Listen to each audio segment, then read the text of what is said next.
This is the MLW Radio Network.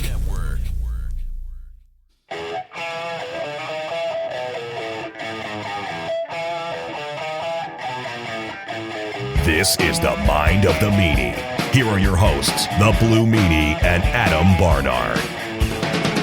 Peace, world, and welcome everybody to the Mind of the Meanie, your weekly peek into the world according to former WWE superstar and ECW original, the Blue Meanie. We cover wrestling, music, movies, sports, and lots of useless knowledge, all contained in the Mind of the Meanie. I'm your tour guide, a very nasally Adam Barnard, and he is the Blue Meanie.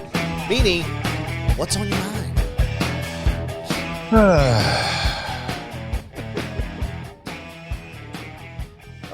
Oh boy. Mm-hmm. It was a fun ride. Yep. I don't mean the show's over. I'm not saying this. Alexa. I'm talking about the 2022 Philadelphia Eagles season. It was a good ride. Hey, look, I'm not mad. Well, I am mad. I enjoyed the okay, I'm a big Eagles fan. They didn't lose. They didn't win the Super Bowl. And then like some people are like, well, fuck this season. No, don't fuck the season. I mean, this is a great fucking season. Yeah. No, I don't want to be one of those guys that seems unhappy. You know, there's those people who just seem to be never satisfied. Yeah. I don't want to be that guy that seems like, you know, he won $1 million, but it wasn't good enough because he had to pay taxes on it. You know, it's just right. Oh, you mean I got paid? Oh, so it's not really $1 million. It's only 800,000. I don't want to sound like that kind of. I don't want to sound like a 49ers fan because they're still complaining about losing the Eagles. But I'm proud of the Eagles. I'm proud of the organization. I'm proud of everything. They lost, of course. You know, by now everybody knows they lost the Super Bowl. It's a matter of couple mistakes. Yeah. You know, the Chiefs played mistake-free football.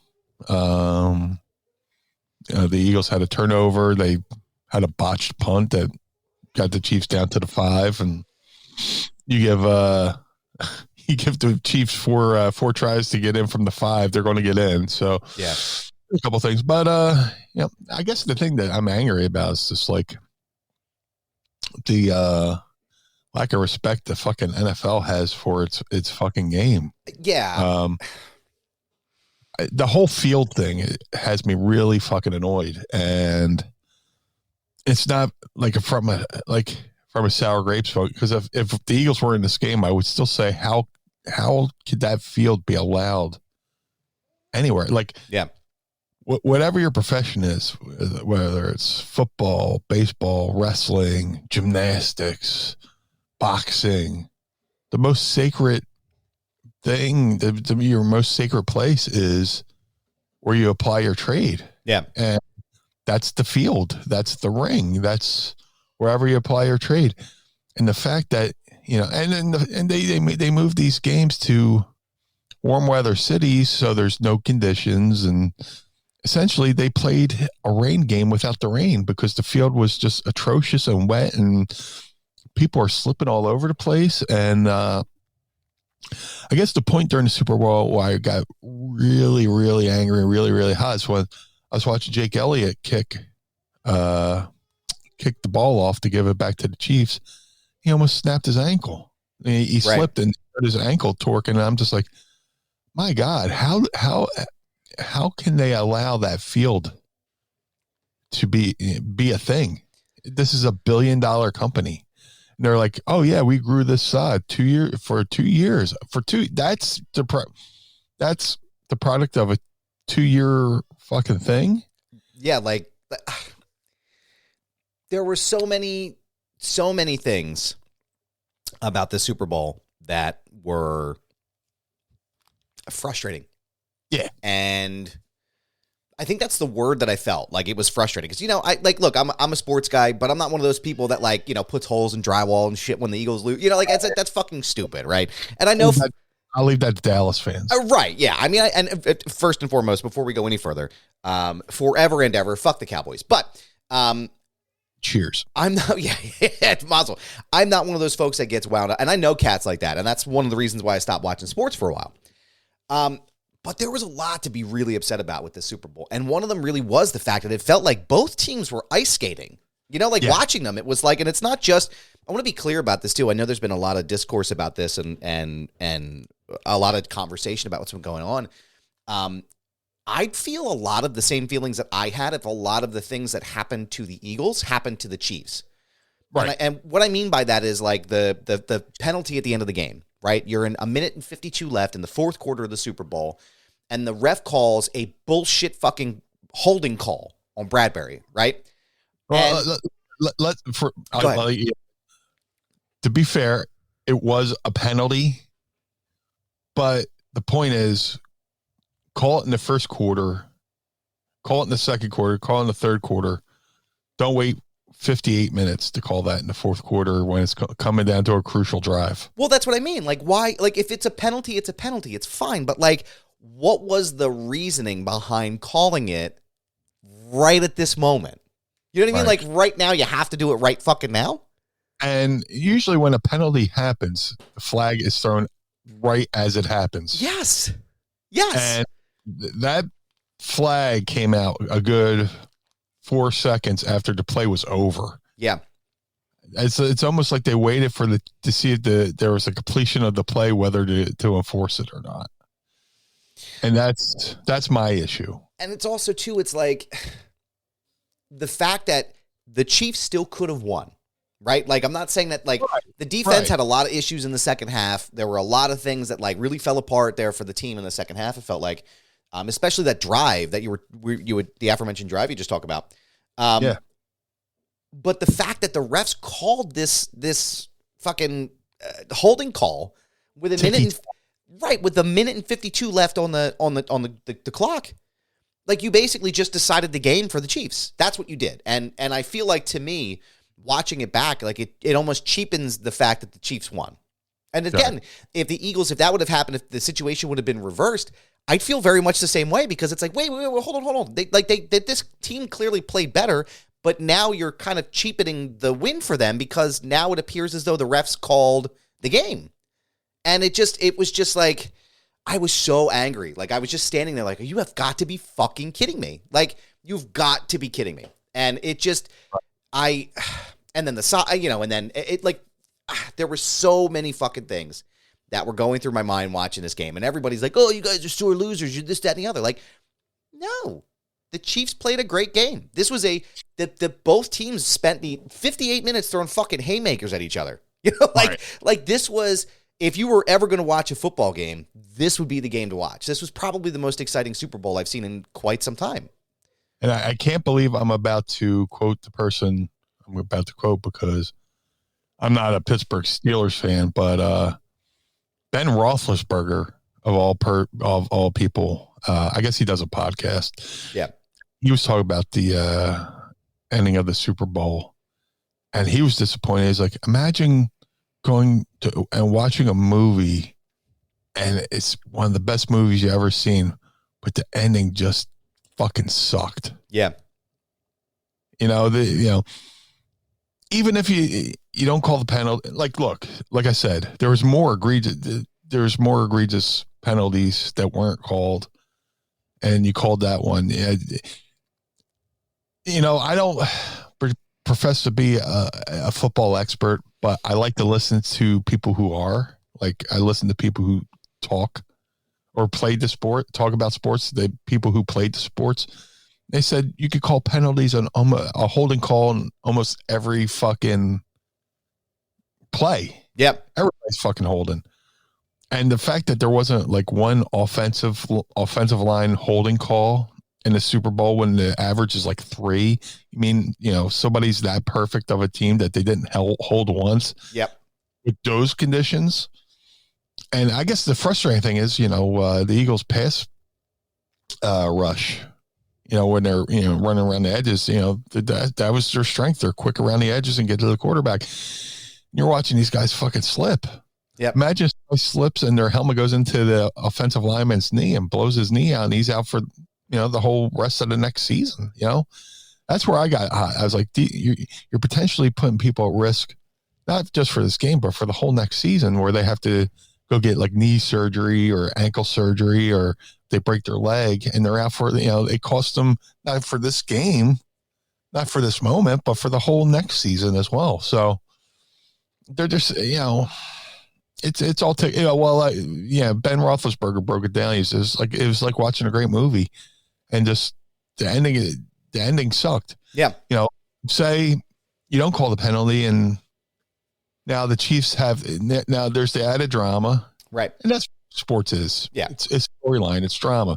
The drama is they could have either tried for it on 4th down or kicked a field goal, and then the Eagles would have had the ball with a minute 50 something left, maybe.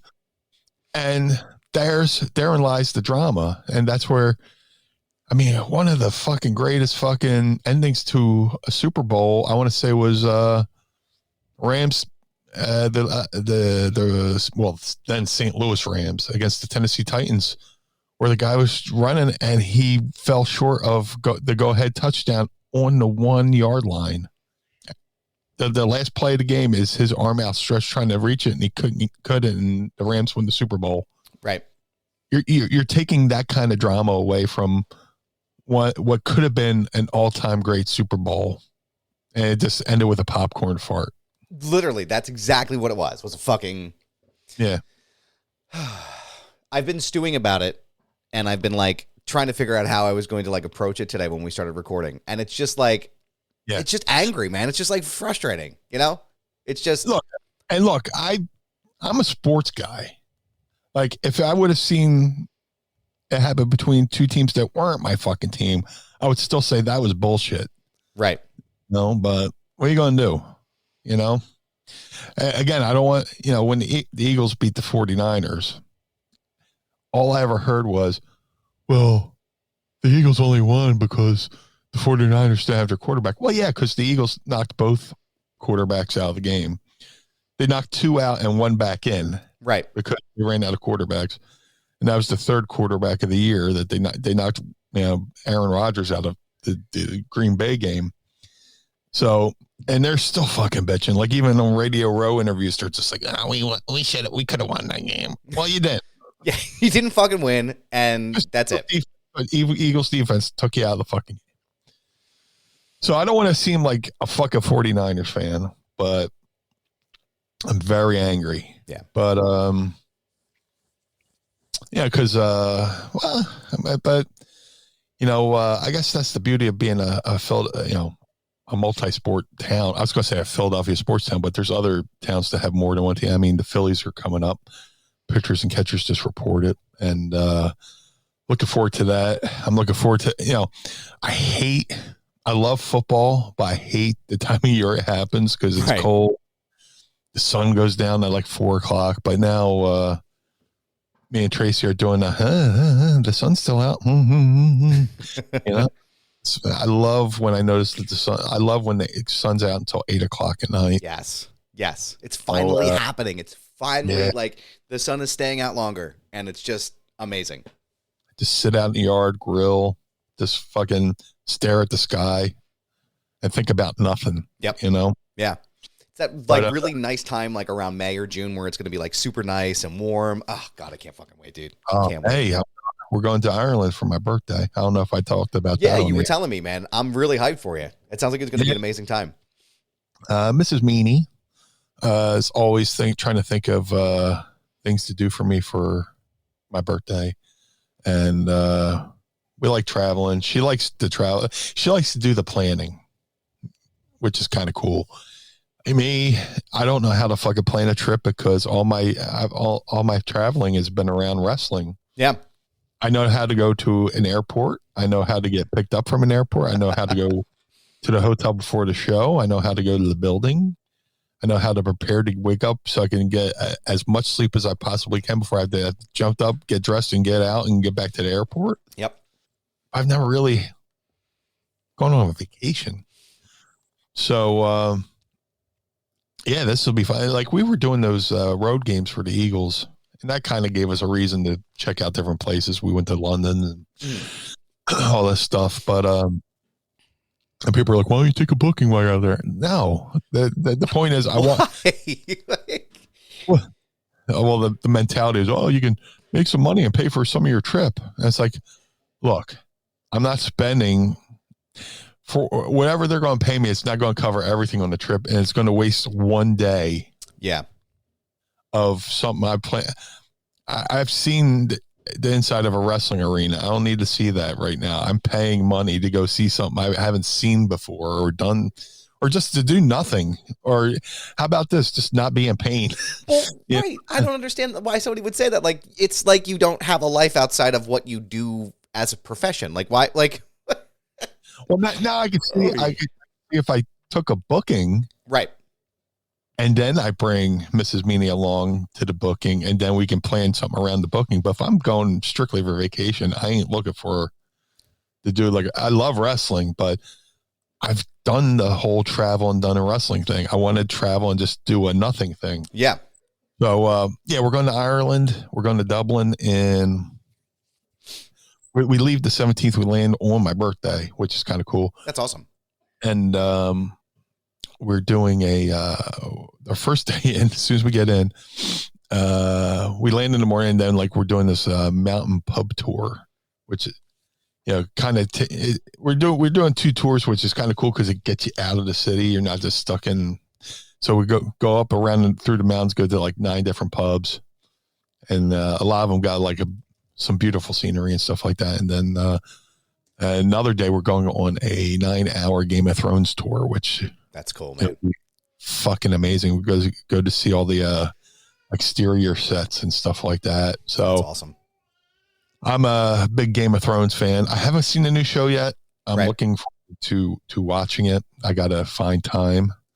But I mean, this is Mrs. Meanie's idea, which was amazing because she really didn't like Game of Thrones, but she wants me to have a good time. So she booked it, and we leave from Dublin and drive like a couple hours up to Northern Ireland, which would be nice. So yeah. It's a nice structured thing to do. So for and the reason why we're doing it is my 50th birthday, which sounds weird to say, it really does, man. It really does. Yeah. Like I can't. Mentally, I'm still 13. It's just like I'm still laughing at shit I probably shouldn't be laughing about. But hey, man, what are you going to do? I'm never fucking growing up. I'm telling you right now, I'm going to be 12 for the rest of my life, pal. I'm always fart jokes, dick jokes, 69. I'm all about it. Pee pee poopy. Oh my God.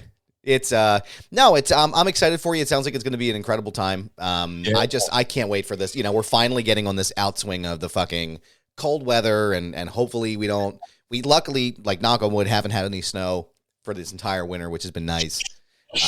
But now that I said that, we're going to have fucking 3 feet of snow tomorrow here in Philly. Pod Squad is here. Vanessa, what's going on? Thank you for joining us. Vanessa. Don't forget to sign up today at patreon.com/mindofthemeanie and join us and watch us early and ad-free as we record the show. It's about to be a crazy weekend, man. After this episode, well, full disclosure, we're recording this on Saturday morning, and Elimination Chamber is tonight. And man, I'm telling you, dude, we had a great episode of the Wrestling Hour over on Premier Streaming Network. I had my friends Sir Wilkins and Alfred Cunninwood join me for a rundown of the show, so you can check that out. Cool. Anybody on the Pod Squad can check it out, and you can check it out after the show as well. But I'm excited for this, man. I feel like it's some big energy going on, some Nick Foles energy, if you will. I gotta ask you though, I don't know if we've actually touched on this a little bit, but I know there's been discourse and conversation about the potential of Sami Zayn being added to WrestleMania as a triple threat. And the conversation about Daniel Bryan, kind of like the yes movement, happening again. What is your take on that? Do you think that is an accurate assessment? Do you think it's necessary? How does that, as someone who was in the industry and the business, how do you feel about that? Well, the best thing about wrestling is the best things that happen in wrestling are the most organic things that happen. And back when the Daniel Bryan thing happened, I don't know if they planned it, and I don't want to know if they planned it, but it felt organic. It felt real. It felt like the audience made the difference in wanting that to happen. and no matter the evil evil McMahon, the evil corporation. I mean, I love a lot of my wrestling contemporaries, but I saw actual professionals online going, they're burying Daniel Bryan. He's so over. What are they doing? It's like, dude, he's on TV with Triple H and Stephanie. If that's being buried, fucking, I'll give you the shovel. Bury me, please. Getting a rub like that, dude. Like I know we talked about this too, but it's like I can't imagine like the folks that use that jargon that have no idea what they're talking about just ceases to amaze me. But go ahead. I didn't mean to interrupt. It's like there's a Nirvana song, and there's a lyric, and it's so pro wrestling. It's Nirvana's in Bloom. And he goes, he's the one who sings all our pretty songs, and he likes to sing along. He likes to shoot his gun, but he don't know what it means. Right.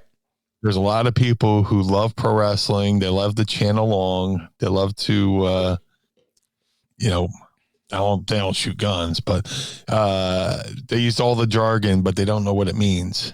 But I know we're getting off the topic, but it has to go back to the Daniel Bryan thing, and then it worked into a triple threat match at that WrestleMania in New Orleans, and it was probably one of the coolest fucking endings to WrestleMania.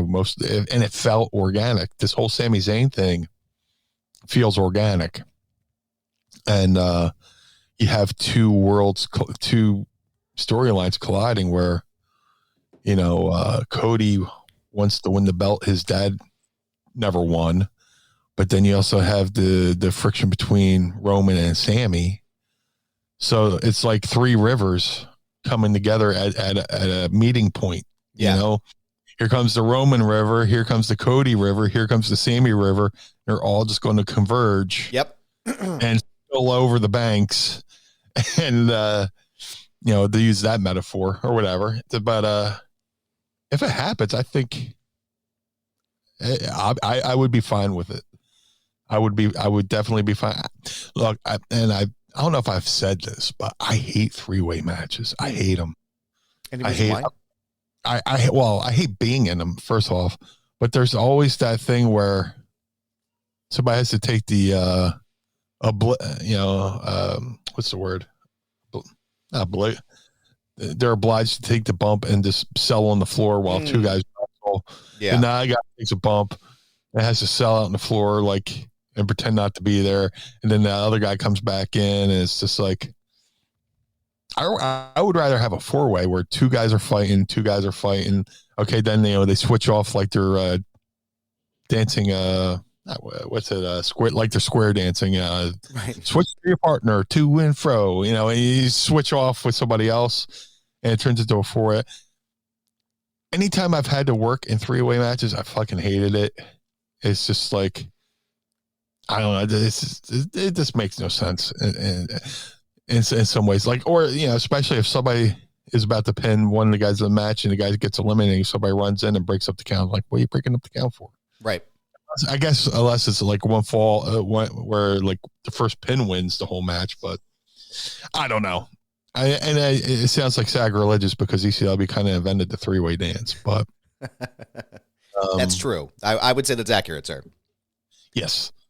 But I think that was an elimination style match, though. But I don't know. See, I don't even know if they should do an elimination style with. Whoops, knocking shit over here. I don't even know if they should do an elimination style with this. I think it's one pin. I think it would be one pin wins it all. Yeah, first pin wins. But if it comes down to Cody, Sammy, and Roman being in one match, it makes sense. I have no problem with it because it makes sense because, Cody has this right to have that title match. Right. He won the Royal Rumble. That makes sense. Now, Sammy and Roman have this issue with the whole bloodline thing.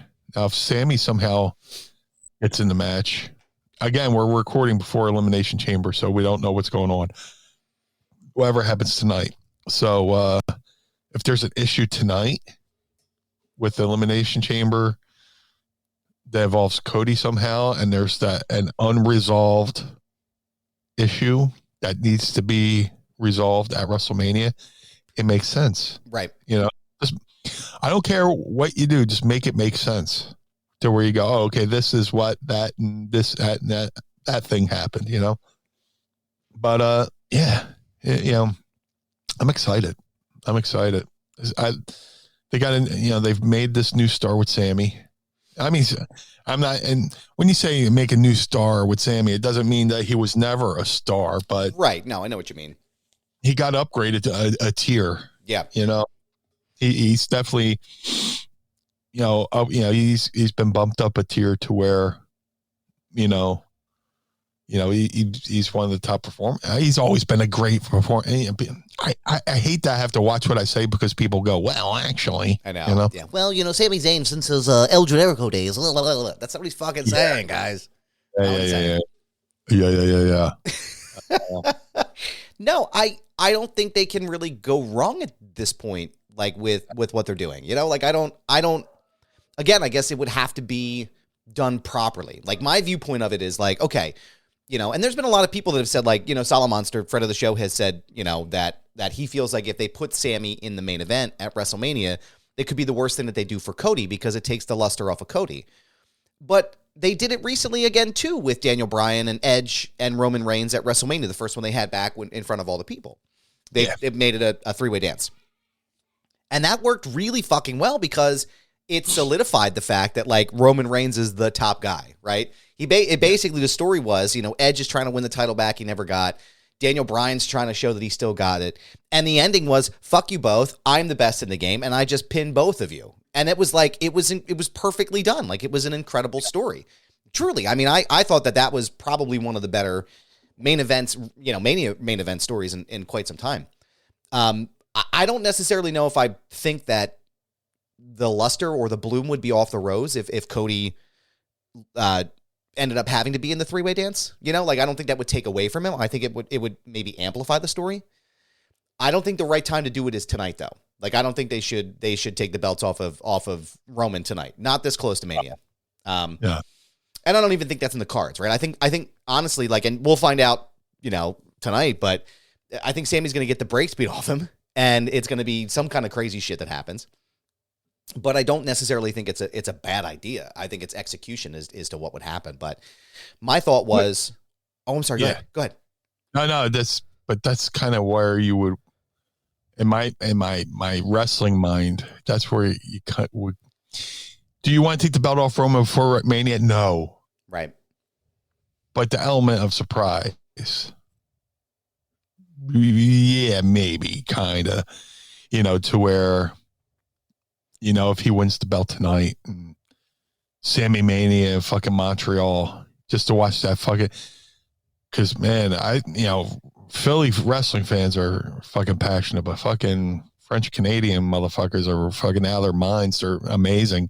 It's like the Raw after WrestleMania, was it 17 in Toronto, and then the next night Montreal, and that crowd basically made Hogan babyface again. Yes. Well, Toronto made him babyface, but Montreal fucking solidified it. They did. Yeah. Yeah.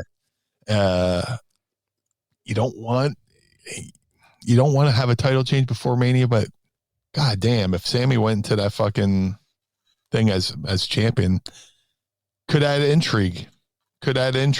But then again, you got, the wrestling royal family versus the other with, the Rhodeses versus the Samoans. So there's so much that could happen here, and that's what makes it intriguing. Yeah, because there's so many different variables at play here. Really, like the story for me is the Rhodes versus the Anawais. Like, I really feel like that is going to really start to take off, after tonight. I don't know, man. It's a really tough call because I think, again, like you said, Sammy happened organically. Sammy came up out of nowhere. And I mean, all things considered, Sammy came up out of nowhere, and it just feels like it could be the right time to do it. But I don't know. Because then what do you do? What do you do with the Usos? Like how? I don't know. Devil's advocate. I mean, like, why have a title match if you're not going to switch the title kind of thing. Right. It's like, why have title matches on house shows if you know you're never going to switch the title on the fucking house show? Right. It's Elimination Chamber. It's a big deal. That pay-per-view's been around for a while, add some fucking meaning to the fucking pay-per-view. But then again, who knows? I could go around in circles all night going, but you could also do this. Right. But, right. There's just so much to it. And I'm almost embarrassed to say I forgot there was a pay-per-view tonight until like last night and Ariel's fucking tweet. Oh, man. Meanie. Yes. We have breaking news on this program. Manscaped now sells beard products. That's right. They are once again revolutionizing men's grooming with the brand new Beard Hedger Pro Kit. From a beard... It's crazy, right? From a beard trim to a fresh shave, the technology behind the Beard Hedger Pro Kit allows you to shave your signature beard with your look, Meanie, because Blue Meanie's got that specific beard look. Now you can finally use Manscaped's products to make your drapes match your carpet by going to manscaped.com and using the promo code MindMeanie for 20% off plus free shipping. It's time to tame your mane. No one likes a weird beard, rather. So say goodbye to all your trouble with Manscaped's Pro Beard Kit. Meanie, tell me about your experience so far with Manscaped's Beard Hedger Pro Kit. Well, if there's anything I'm known for besides blue hair is an amazing beard. And I've spent years trying to keep it clean, keep it fresh. And when I open up my package from Manscaped for all those beautiful beard care products, it was like something a dream come true, something I've been waiting all my professional beard care taking life. It is incredible, and that blue beard of yours is going to look great when we're back at Icons this fall, or spring rather, but even in the fall it's going to look great when you use Manscaped's Beard Hedger Pro Kit. It all starts with the Beard Hedger. This thing is a juggernaut affixing faces. This cordless trimmer has a rotary wheel that gives you 20 hair cutting lengths, all with one guard, so no more messy drawers full of extra add-ons. That right.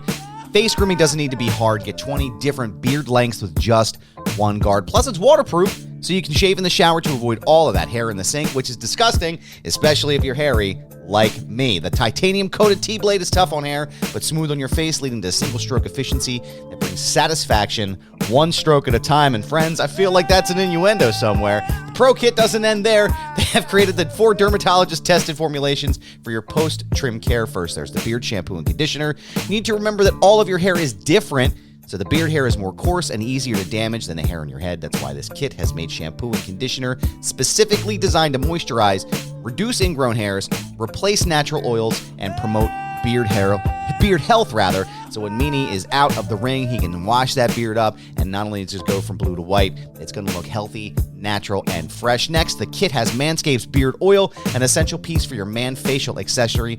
No one wants a guy whose beard is brittle and dry. The oil relieves dryness both on the beard and the skin beneath, while adding a little shimmer and shine, making you look extra fine.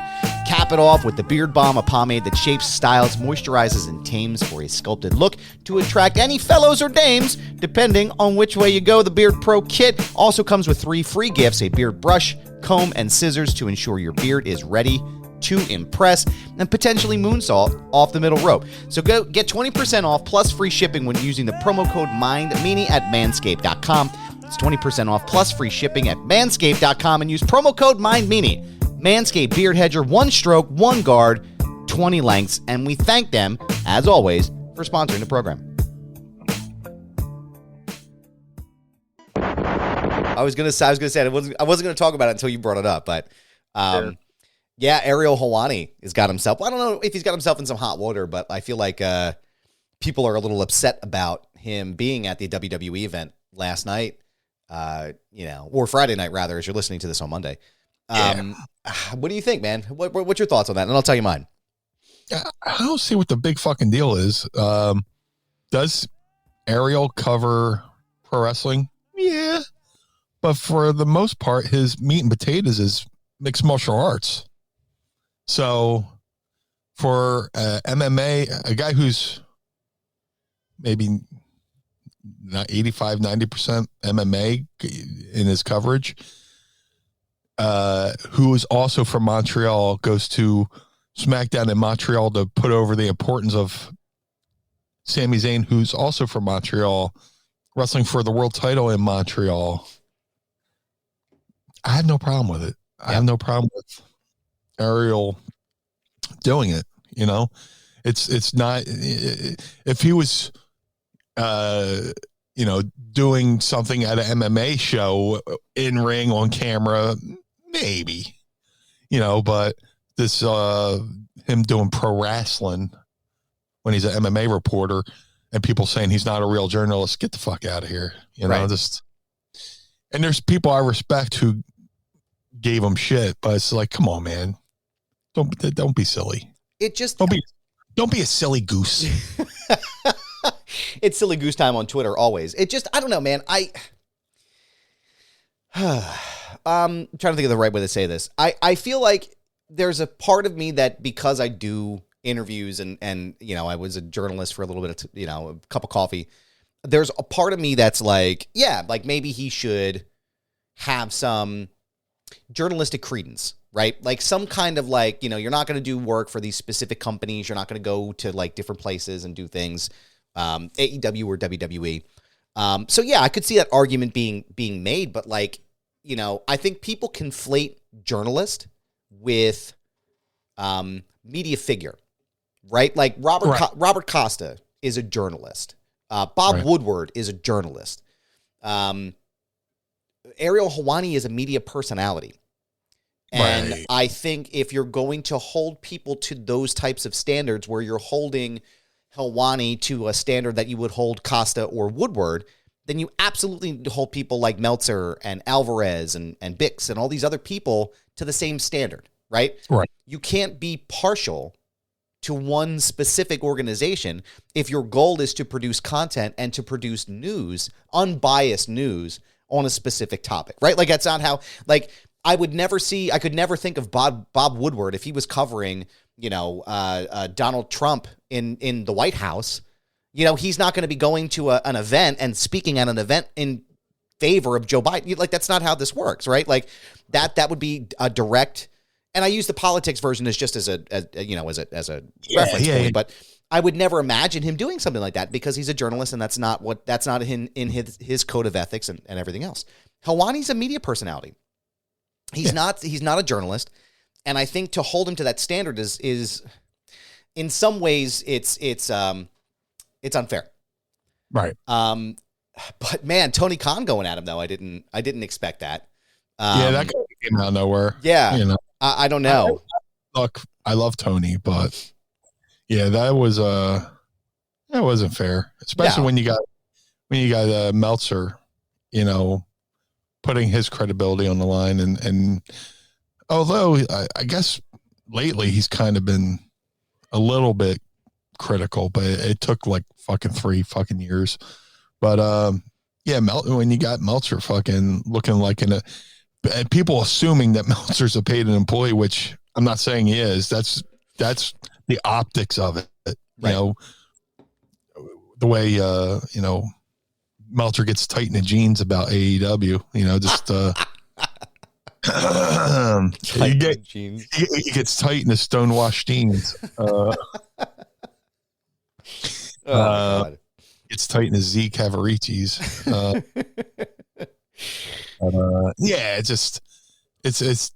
It's not the same. It's not the same. It's Ariel's an MMA guy at a wrestling event who also happens to be from Montreal, putting over the importance of another fellow guy from Montreal challenging for the world title in Montreal. Right. That's it. Nothing more, nothing less. So that's my viewpoint. That's what I think. That's where I'm at. No, I agree. I think that people are making it's a big to-do about nothing.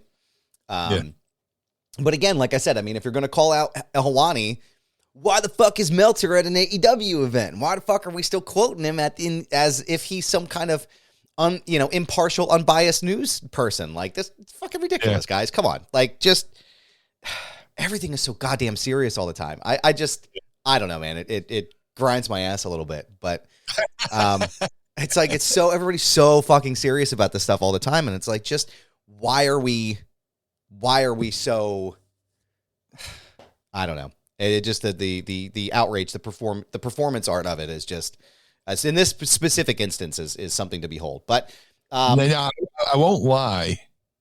I love when people argue and I'm not involved. Yes. Like I'll sit back and just like, oh, all right. Get the popcorn gif.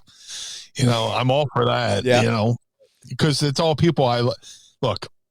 I love. Well, I like all the people involved. I really like Ariel. I really like Tony Khan. So, but to see them two go at it, it's kind of like, I'll just be over here in the corner. Yeah. I'm just going to watch. Admire. Yeah. I'm a voyeur. I'll go to a mall, sit in the seat and just stare at people. They're being stared at. Yep. Again, it's like there's been many times where I've read a comment. It's his nose. I've read a comment or two online and I want to jump in and say something, but then I stop for a second. I'm like, do I want that headache? I want to do this? Do I want to bring myself this kind of attention? I sit there literally in my mind. I go, what would Blue Meanie say if he saw this? And I stop for a second and I'm like, I'm not going to tweet it. It's literally, that's my thought. I'm like, what? Yeah. And again, it's not even like about you, but it's also like, do I want the heat right now? Do I want the static of having to then respond to this and then continue to respond? Fuck, block and move on. I'm not going to deal with this shit, but there's a bit of, I like to mute because when you block somebody, you block somebody, they make the screen caps and go, oh, look, so-and-so blocked me. Blah, blah, blah. And then they think they won. If you mute them and they can just yell out into the fucking ether or the atmosphere and you not hear it. It's like, Yep. No, there's been a couple of times where I have gotten into it and I'm like, I've tweeted something, something stupid somebody said. I was like, and I get I can't help myself, to that level. But usually I'm really diplomatic about it. I find myself that I have as I talk a lot and I have a good way with words. Oh. Not me. Yeah. Surprising, right? I'm fucking. No, I know. But it's I have a good way of basically kind of telling people to go fuck themselves while, being very corporate-y polite about it. So, yes. But yeah, I don't know, man. I'm excited for this event. I've been excited. This is I think besides Mania, this is the most excited I've been about it. A sort of a not top tier pay-per-view in a while. And I think they've really built it well. And I think it's gonna be great. In the words of Winston Wolfe, pretty please with sugar on top. Clean the fucking car. I was going to ask you about this. There was discourse the other day before we get into the Ask Meanie. Where? There was a whole thing on Twitter the other day about blading. Raj Giri was talking about, they was talking about blading in AEW and Takeshita was, they caught him on TV blading. And before that, Moxley got caught, kind of just cut himself. And what's your thoughts on that? What would be your take on blading now in 2023? Do you think there's a place for it? Do you think it's being overdone now in AEW? What's your thought?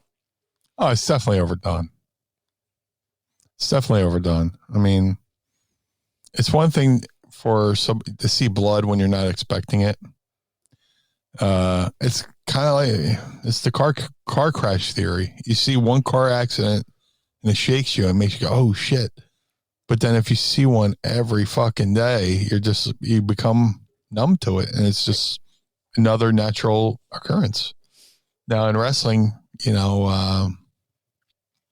it's also got to mean something, just do it. The blade, just the blade. It's just fuck, why, save it for when it means something, but, I'm not against the practice. It's just, the only thing I would say is if you think you might, just go get tested and make sure both parties are tested, and do it, just for our safety reasons, just for precautions. That's the word I was looking for. Be precautionary about it. If you have a pay-per-view coming up, run over to LabCorp and get a fucking AIDS test and just make sure you don't have any kind of bloodborne things you can fucking pass on.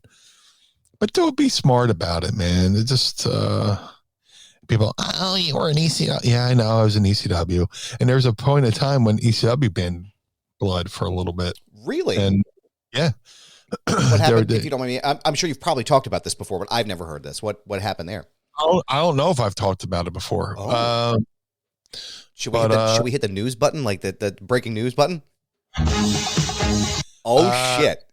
Yeah, no, there was like an edict for a while where Paul said, "Let's take it away for a little bit, just to make people want it more." And this might have been 96-ish, because then eventually there was a match with Raven, and the crowd was kind of calling for, we want blood, because I guess somebody read a newsletter saying that ECW was going to back off on blood, and so of course naturally the crowd's going to chant, we want blood, right.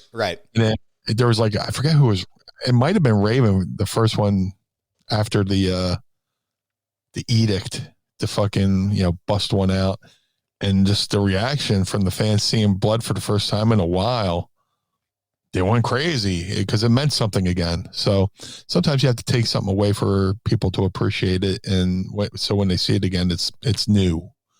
So, but I didn't see the discourse on who was talking about it online. So it was who was it? There was a couple. Raj Giri from Wrestling Inc. was talking about it, basically like how like. The tweet was, this shit has to stop. But I think it was because Takeshita was caught on camera blading himself. Yeah. And I believe, I'm not going to speak for Raj because I don't know for sure, but I believe what I took from that was like, hey, if we're going to blade, like try to make it like so people can't fucking see what you're doing. Same thing with Moxley. And I don't necessarily know if that's the performer as much as it is the camera work. Like, are the people who are filming and the production crew, are they not cued into the timeline of what they're doing? To me, that would be on whoever's producing the match is on the headset, and they know the spot where it's going to come, and you just tell them, hey, tell the cameras to back off for a second, go wide. If I was producing a match and I knew there was going to be color and I had access, I would get on the headset and be like, hey, don't take focus off of so-and-so, right? Or go wide. It's also on the performer to there's ways to do it. Yeah, you're not gonna sit there like Moxley looked like he was sitting there and he was like, and again, no knock on Moxley. I like John Moxley. I'm just the using this as a reference point. Like the still frame was him basically just running, looking like he ran a blade, like his fingers across his head, and it's like, well, we know what you're doing, like. How can we do this in a way that's not going to be so apparent? I don't know. Yeah, it's frustrating, when you see the wires, like a magician's doing a levitation trick and you see the wires, it's like, oh, I know it's like that's what people say about Cena. They hear him calling the matches too loudly in the ring. I think that's just funny as hell because it's like it's just a perfect like. Of course, John Cena would be yelling things too loudly in the ring, but like, I don't know. Sometimes when I see the wrestlers like talking in the ring, I'm like, okay, I know they're calling spots here. Or like, like it's almost there's a real specific way that they should be. Like, I never see Roman Reigns calling spots in a ring. Like, I never see him speaking, like talking to anybody in the ring, which I'm sure he does. But there's ways to do it. Like I know this is a podcast, but the visual part, you can grit your teeth just like this and call the shots without ooh in your mouth, kind of. Or you tackle, drop down, get it again, Or you can like lock up like this. You can't see me, but you can see me on patreon.com doing it. You could lock up, right? And catch him here and be like, just off the ropes to, let's off the ropes to a drop kick. Something like there's a ways to mask it, but no, there's ways to do it. I'm just not going to explain it for other people to look for it. We're not going to give away the secret sauce here, folks. I don't even know what it is. I'm not in the industry. I'm just a fan. I like not knowing that stuff. I do. I like not, as a fan of the stuff, I like not knowing everything that goes on. I like to keep a little mystery. Yeah, I like that. Of course, there's some things I talk about, but then there's some things I don't, and you won't know because I didn't talk about it. Right. And that's the thing is I don't want, that's the thing, like as a fan, like I don't want to know. My kids ask me all the time, like, oh, Dad, how does that happen? I'm like, honestly, I don't know. They're like, well, can you ask Meanie or somebody? I was like, I'm not going to ask them. Like, I don't want to know how this happens. You know, I don't need to know the secrets behind this. This is fucking fun. This is the point of it, right? Yep. So anyway, the fun of this too, also the secret sauce to this show, is a question, sir. Oh, yes. Are you ready to ask Meanie? I would love to. Yeah, cause. It's time to ask me anything. Ask me something. Don't forget to tweet us your questions using the hashtag AskMeanie, and we will ask them on the show. Again, shout out to the Pod Squad joining us today. Vanessa is here. Shackleford has arrived as well. No worries, man. We are here for your entertainment, sir. Mark and Dryden wants to know, Dynamite only had 824,000 viewers last week. Oh, no. What do you two think caused that? No clue. Not a fucking clue. I don't know. Then again, I haven't watched in a while, so I'm one of those guys. Yeah. I'm one of those percentile that isn't watching. It's just, I don't know if it doesn't feel special right now or it doesn't feel like usually, there's a moment where I wasn't watching as much wrestling, a while ago, and then all of a sudden the fucking CM Punk pipe bomb happened and everybody was like, holy shit. I was like, oh, what? Let me go back to wrestling. And then I got back into it. There really hasn't been something to make me go, oh yeah, cool. Let me see what's going on. If it's, it's weird. I'll watch wrestling and then like sometimes I'll just go, oh, let me see what's on YouTube. Yeah. Let me, it's just, it hasn't felt like appointment television in a while. And as much as I love the Roman and Sammy storyline, there's a lot of stuff in WWE where I'm just like, maybe I don't know if it's because of Raw's too long, or maybe I wish it was 90 minutes instead of 3 hours. But yeah, it's just there's nothing that makes me go, I have to watch this right now. I agree with that, and I'll kind of expand on that a little bit. And I'll say this though, that I am a fan of both promotions. I have no beef with anybody. It's just my humble opinion as someone who engages in this type of entertainment. Yeah. I think a lot of times the way that AEW approaches matches or square ups or whatever, like the Takeshita and Moxley thing, it almost feels like the way they present it and promote it is in a way where like, oh, you should already know. Like there's no build to it, right? Like there's no like the way that WWE does it is they build, like that's why I think this bloodline thing has worked so well, is because they've been able to like pull back from all of those things that happened with Roman over the past 5-6 years before they started, and they're baking that into it and making you really care about it. And that's not to say that like AEW couldn't do that. They just haven't found the right way to do that. So when they have these matches, they're like, oh, it's Takeshi and Moxley, or it's Osprey and Orange Cassidy, and like, for me, there isn't that like, oh my God, I have to see this moment, and I love Daniel Bryan or Bryan Danielson, and I've enjoyed some of Will Ospreay's matches. I've only watched a few of them, not a bunch of them, but like as a viewer and someone who watches this entertainment, if you want to get people to watch your programming, you should really make them care about why they're watching it. You can't just expect everybody to know what they're watching, right? So I think that definitely, for me, draws away from it. But I agree, too. Excuse me, I hit my mic there. I agree also as well. Like, I think there's a huge segment of wrestling that doesn't feel like it's must-watch anymore. Like the not everybody has this. That's, again, like we talked about before, and you've mentioned it. One thing Russo was great at, if the only thing he was great at, was giving everybody a storyline. Everybody had a purpose. Everybody had a focus, and it made for compelling television because you could sit and watch and keep up with everybody, and everybody had a storyline that was engaging. Even if it was a little off the wall initially, it found its way. Yeah. And I think that part of it's missing as well. But I'm not an analyst. I'm just a guy who does podcasts, and I'm a fan of the programming. I don't know why their viewership is down. I hope they get it. I hope they figure it out, because Meanie and I both said this. Having another promotion is the best thing that can happen to wrestling, because it creates competition. And I think it's important that they survive and that they find their way. There's the lost art of the backstory. Like, you shouldn't have to be a smart mark to be able to watch it, right? There's a fan base that knows everything about everyone all the time, but there's the casual viewer that doesn't know as much as the hardcores. So you kind of have to grab their hand and lead them through and let them know what the backstory is, the backstory of the character, the person, even if you have to acknowledge the competition, Yeah. And there's also the loss. And that's why, I'm not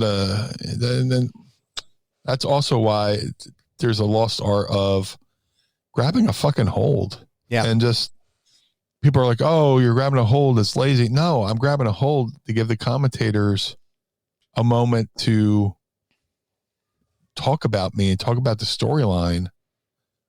Where if you're doing just move. Yes. The announcers have to call those fucking moves. They can't go. They can't imagine, Bobby Heenan and Gorilla Monsoon, talking about, somebody's character and this, that, and I heard the other day, Brain, that so-and-so said this, that, and the other thing. You can't get to do that if it's just move.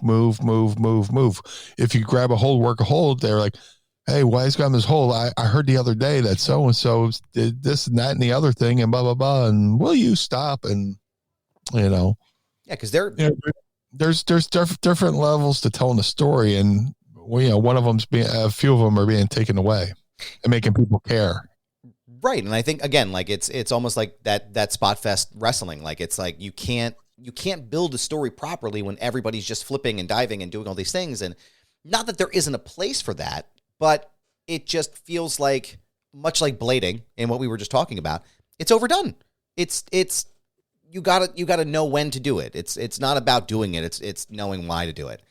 But God, I can't even imagine Gorilla in the Brain calling a match these days. Like, that is such a lost art anymore. Yeah. Mark and Dryden's second question: am I grasping at straws here? If somehow Kevin Owens screws Sami Zayn and ends up in the bloodline, if not, how or why would Kevin join the group? That's a pretty good idea, but they've done enough to beat fucking Kevin's brains out, fucking, hey guys, you really beat my brains out about this and betrayed my friend. Let me join you. I don't know. It'd just be weird, I guess. But, it would be intriguing if Kevin, kind of screwed Sammy, but then again, why we go through the trouble of trying to get Sammy to get out of the bloodline and, help him. I mean, what was it? Shawn Michaels and Kevin Nash or Diesel, best of friends, better enemies or whatever, Right. Who fights harder than, two brothers, even though they're not biological brothers, they've grown up together and, are pretty as close as brothers. So I guess they would fight, but, or, it's just like regular sports where, two guys could be the best of friends and they could go on a football field and just beat the shit out of each other, kind of thing. But the point I'm trying to make is I don't know why he would join the bloodline when he's been so against Sammy being a part of the bloodline to go and actually join that group. Yeah, it doesn't necessarily equate for me. I could see them fighting the Usos at WrestleMania for the tag belts, and then Owens turning on Sammy. Like, I could see them running back that NXT thing. I could see it, but I don't know if I want to see it. Right. Like I feel like the story is it's already too woven in to be like, no, this isn't why they're going to do that. They're at least not going to get there yet. Yeah. And I think at this point, once the bloodline angle blows off for Sammy, like, And if Kevin Owens does turn, you're going to need to come up with something else to really, you're going to need to come up with something else to make him turn. Like that's over with and it's done. And, we need to come up with something else. So, yeah. Let's see here. Pod Squad member Jeffrey Mitchell wants to know, yo, Adam and Meanie, would you be kind enough to shout out my St. Baldrick's fundraiser on the program? We will be shaving at a Sons of Ben tailgate before a Union game in the spring, which is to be determined. Yeah. Jeff does amazing work. And I think this is an annual thing where they shave their heads. Yeah. Is there they provide information there? Besides?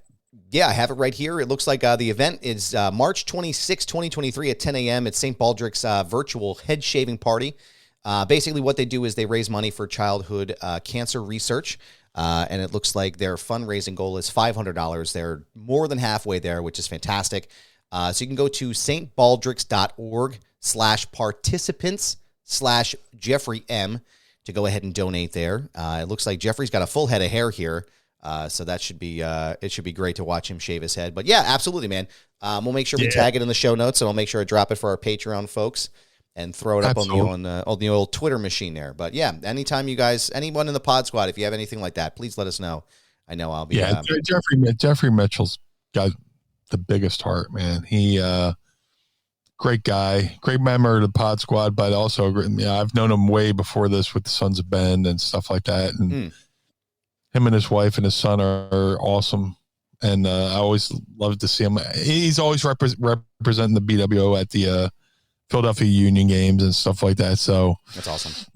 Yeah, I'm more than happy to spread the word and maybe even throw a couple bucks towards it. And every year he grows his hair out all year just to shave it for this one event. So it'll be fun. It'll be fun for a good cause. Absolutely. John Russo wants to know who would win in a hardcore match, a 10-foot tall Gilbert or 10 1-foot tall Mick Foley's. Love this shit, guys. Never stop asking questions like this. I would have to go with the 10 1-foot Mick Foley's. Yeah, that's where I'm going to. Yeah, because they can hit you from every direction. Yep. And here we go. Our friend Chunky Love Juice at Primetime Greg. Let me brace myself. Hold on. Out of all the very creative, visually amazing sets WWE has ever had for pay-per-views, it's a premium live event, pal. Which would be your favorite one to stand atop of and unleash an unholy ass blast? Personally, I choose Armageddon and sound off the butt trumpet while screaming the end is nigh. Man. Oh, man. What was that No Mercy set with the trucks? Stand on top of it like I'm in, Mad Max? Yep. And just unleash a fucking unholy fucking butt belch. I love how he calls it the butt trumpet. That's old timey favorite of mine. Right. Primetime Grape, never make it stop, man. Never stop asking us this stuff. And we appreciate all of your questions, y'all. Thank you so much for sending them to us. Remember, tweet us using the hashtag AskMeanie, and we will ask them on the program. But Meanie, I want to thank you, as always, for another exciting week of this program and doing the show with me. Where can everyone find you on social media? If you would like to follow the Blue Meanie on all forms of social media, Facebook, not Twitch, Facebook. Yeah. One day I'll get through an ad read and not fuck it up. One day. And then that might be the day to end the show. I don't know, which means the show will go on forever. Hey man, you mean you hear me try to get through that Manscaped ad, and I'm like, you get me, like, not gonna happen. Never gonna get through it. Yeah, some fucking professionals we are. That's the name of the show, by the way. Yeah, write that down. If you would like to follow the Blue Meanie on all forms of social media, Facebook, Twitter, Instagram, TikTok, at Blue Meanie BWO on all forms of social media. Support the Blue Meanie. If you would like to support the Blue Meanie, go to ProWrestlingTees.com/Blue Meanie. If you would like to support a Mind of the Meanie, go to prowrestlingtees.com/Mind of the Meanie. Collar and Elbow, the wrestling brand, go to collarandelbowbrand.com. Use coupon code Meanie to support the Blue Meanie.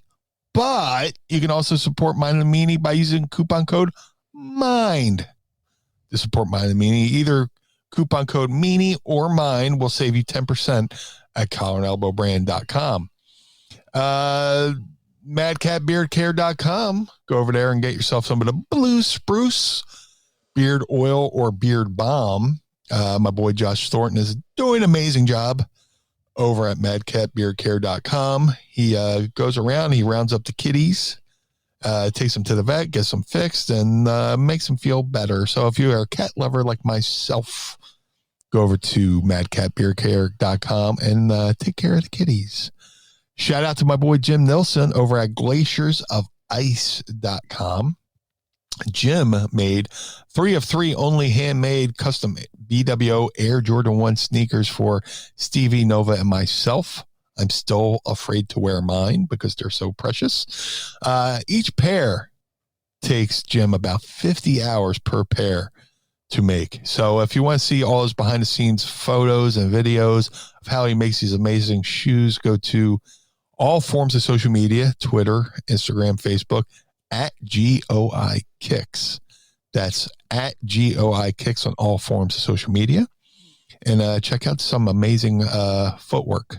There is some amazing artwork on the sneakers that he makes. Cameo.com/BlueMeanieBWO for birthdays, holidays, well wishes.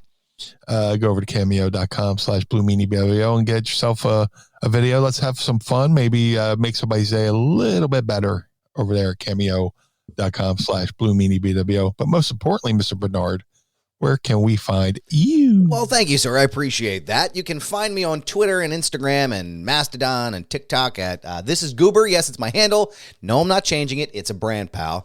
You can also check out my second show, Foundation Radio, by going to foundationradio.net and checking out all of my archive there. Also, don't forget to check out the Wrestling Hour, which is currently streaming live. I'm on episode 6 at Premier Streaming Network. That episode is up right now with my friends Alfred Kunawa and Sir Wilkins, where we dive deep into the Elimination Chamber.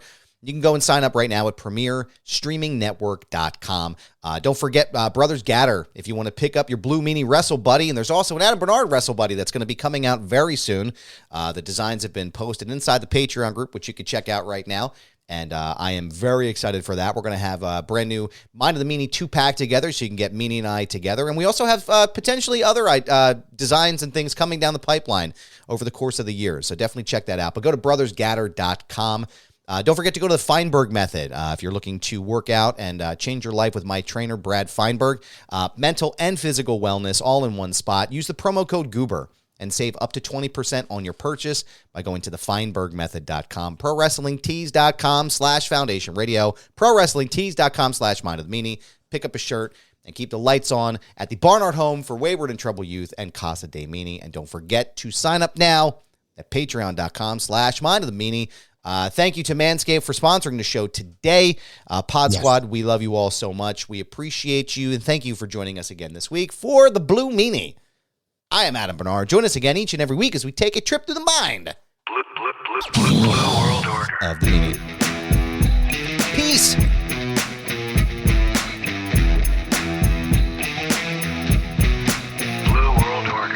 This episode of Mind of the Meanie was recorded and produced by Adam Barnard and was engineered by Carl Pinnell. Additional production and narration provided by Sam Krebs. Our executive producers are Josh Chernoff, Adam Barnard, and the Blue Meanie. Our opening theme is performed by the Swamp Candles. Our closing theme is performed by Chikara. The show contains original music produced by Enrichment. Get additional bonus content by becoming our patron on Patreon at patreon.com/Mind of the Meanie. And follow us on Twitter and Instagram at Mind of the Meanie. This has been a Butts Carlton media production in conjunction with the MLW Radio Network. Butts Carlton, proprietor. Blue World Order. Dad, why is Blue Meanie's brain out? The world of MLW Radio never stops.